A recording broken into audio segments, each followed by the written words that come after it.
마태복음 4장 5절에서 7절 말씀입니다.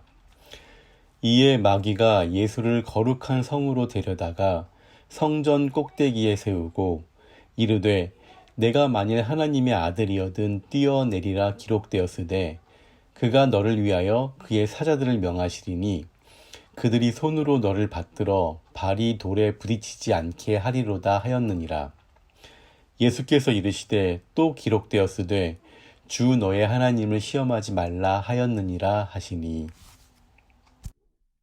5절에 보니까 마귀가 예수를 거룩한 성으로 데려갔다고 합니다. 거룩한 성은 예루살렘 성이죠. 예루살렘 성은 골짜기로 둘러싸인 산 위에 있는데 그 산에서도 제일 높은 곳에 예루살렘 성전이 위치합니다. 마귀는 예수님을 성전 꼭대기에 세웠다고 합니다.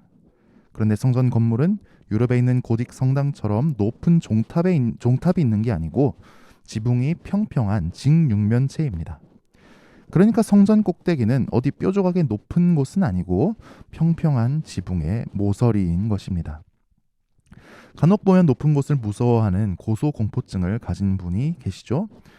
그런데 예루살렘에서 가장 높은 곳에 저 밑으로는 골짜기가 훤히 보이는 평평한 지붕의 모서리다 예수님을 세워놨으니 한 걸음만 잘못되면 위험한 참 아찔한 상황이죠. 마귀는 이렇게 시험합니다. 넌 하나님의 아들이잖아. 그럼 뛰어내려봐. 그런데 뛰어내려보라고 하는 이유가 가관입니다. 마귀 주제의 시편 91편을 인용하고 있습니다.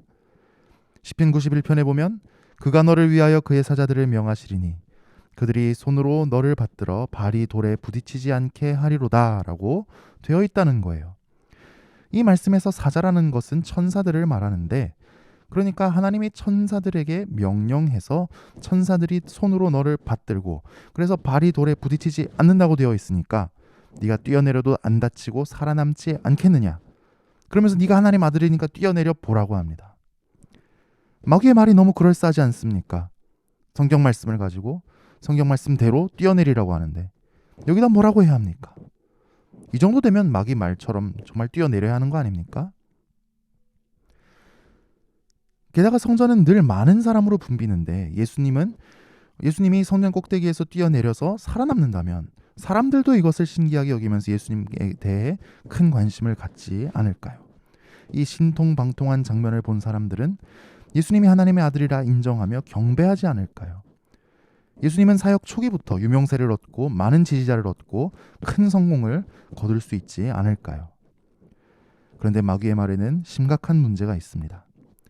지금 마귀가 인용하는 말씀은 시편 91편 11절 12절입니다. 그런데 실제로 시편 91편을 직접 펴서 한번 읽어보면 천사들이 손으로 받들어서 발이 돌에 부딪히지 않는다는 말씀은 높은 데서 떨어질 때 천사들이 밑에서 받아준다는 뜻이 절대로 아닙니다. 팔레스타인의 돌투성이 길처럼 험한 믿음의 길을 걸어갈 때 그 길에서 천사들이 우리를 지켜준다는 뜻입니다. 그러니까 이 말씀은 높은 데서 수직으로 떨어질 때 적용하는 말씀이 아니라 믿음의 길을 수평으로 걸어갈 때 적용하는 말씀인 것입니다. 오히려 지금 마귀가 인용하고 있는 시편 91편의 1절을 보면 이렇게 되어 있습니다. 지존자의 은밀한 곳에 거주하며 전능자의 그늘 아래에 사는 자요. 여기서 지존자의 은밀한 곳, 전능자의 그늘은 예수님이 서 계신 성전 지붕의 처마를 가리켜 말합니다. 그 처마에 새들이 둥지를 틀고 깃들어 살았거든요. 그러니까 시편 91편은 성전 지붕의 처마를 피난처로 삼은 새들처럼 인생의 온갖 어려움 속에서 하나님을 나의 피난처로 삼으라고 교훈합니다. 성전에 붙어 있고 하나님께 붙어 있으라고 하지 성전에서 뛰어내리고 하나님을 떠나라고 하지 않는 것입니다. 결국 마귀는 시편 91편을 완전히 자기 입맛에 맞게 엉터리로 해석하면서 예수님 보고 성전에서 뛰어내리라고 합니다. 정말 나쁜 놈이죠. 우리는 하나님 뜻을 바르게 분별해야 합니다. 성경이 말하는 것만 믿고 소망해야지 성경이 말하지 않는 것은 말하지도 믿지도 기대하지도 말아야 합니다. 그럼에도 불구하고 우리 욕심이 성경을 통해 하나님 뜻을 분별하려는 우리 눈을 가릴 수 있습니다. 유명해지고 싶고 성공하고 싶고 사람들에게 인정받고 싶은 욕심이 하나님 뜻으로 둔갑해버리는 것입니다. 지금 내 삶을 향한 하나님의 뜻은 무엇입니까? 내가 하는 모든 행동은 정말 성경이 말하는 하나님의 뜻에 따른 것입니까? 우리는 분별해야 합니다. 자, 그러면 예수님은 마귀의 시험을 어떻게 물리치셨을까요? 놀랍게도 예수님은 마귀가 시편 91편을 제 멋대로 해석했다더니 원래 뜻은 이거라느니 하는 식으로 주저리 하며 마귀를 맞서지 않으십니다.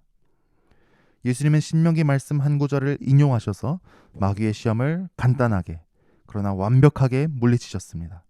7절에 나오죠. 예수께서 이르시되 또 기록되었으되 주 너희 하나님을 시험하지 말라 하였느니라 하시니. 예수님은 신명기 말씀을 인용하심으로써 성전 꼭대기에서 뛰어내리는 행위의 본질을 간파하십니다.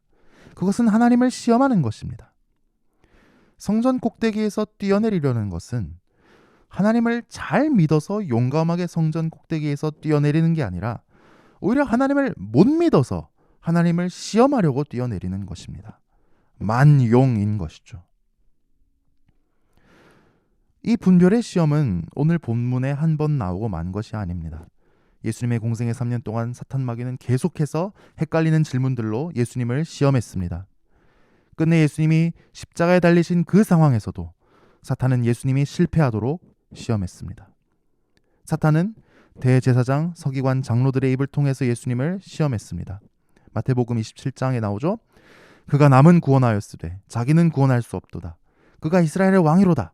지금 십자가에서 내려올지어다. 그리하면 우리가 믿겠노라. 그가 하나님을 신뢰하니 하나님이 원하시면 이제 그를 구원하실지라. 그의 말이 나는 하나님의 아들이라 하였도다 하며 십자가에서 내려올지어다. 네가 하나님 아들이라면서 이스라엘 왕이라면서 왜 참혹한 고통의 십자가에 달려있느냐. 내려오라. 내려오라. 그러나 그 순간 주님은 하나님의 뜻을 분별하시고 끝까지 하나님의 뜻을 붙드셨습니다. 마태복음 20장 28절입니다. 인자가 온 것은 섬김을 받으려 함이 아니라 도리어 섬기려 하고 자기 목숨을 많은 사람의 대속물로 주려 함이니라. 주님이 앞서가신 십자가의 길을 걷는 우리도 분별의 시험을 받습니다. 우리는 사탄도 광명의 천사로 가장하는 시대를 살고 있습니다. 분별해야 합니다. 분별의 지혜를 구합시다. 내 눈을 가리고 있는 욕심을 직시합시다. 성경이 말하는 것만 믿고 소망합시다. 하나님을 신뢰하지 않으면 끝까지 하나님 뜻을 붙들 수 없습니다. 오늘 아침 우리가 성령으로 충만하여 주님과 하나 되기를, 하나님을 온전히 신뢰하기를, 그래서 오늘도 십자가의 길을 담담히 걸어갈 수 있기를 주님의 이름으로 축복합니다. 기도하겠습니다. 주님, 우리의 삶을 향한 주님의 뜻을 분별하기 원합니다. 어디로 가야 할지 너무 헷갈릴 때 내가 지고 주님을 따라가야 할 십자가가 무엇인지 깨닫기 원합니다. 내 눈을 가리는 내 안의 모든 욕심을 불로 태워주시고 말씀을 직시하게 하시고 주님 뜻을 분별하게 하옵소서. 나를 성령으로 다시 새롭게 하여 주시고 하나님을 시험하지 말고 하나님을 신뢰할 수 있게 하여 주옵소서. 내 길을 여호와께 맡기게 하여 주옵소서. 부활절이 다가옵니다. 성찬과 예배와 교제가 은혜 가운데 준비되게 하시며 큰 은혜가 임하는 부활절이 되게 하여 주옵소서. 부활하신 주님의 능력으로 우리 모두 충만하여지는 능력의 부활절이 되게 하여 주옵소서. 우리 자녀들과 빗소금에 맡겨주신 어린 영혼들을 위해 기도합니다. 성령 하나님, 생명의 숨결을 불어넣어 주셔서 예수가 믿어지게 하시고 예수를 구주로 영접하게 하시며 살아계신 하나님을 만나 구원에 이르는 은혜를 허락하여 주옵소서. 오늘도 우리에게 일용할 양식을 주시고 우리의 연약해진 몸에 친히 안수하사 낫게 하여 주옵소서. 우크라이나에 기적적으로 평화가 임할 수 있도록 은혜를 내려 주옵소서. 오늘 하루 우리가 하는 모든 일에 주님이 함께 계심을 느낄 수 있게 하여 주옵소서. 예수님 이름으로 기도합니다. 아멘.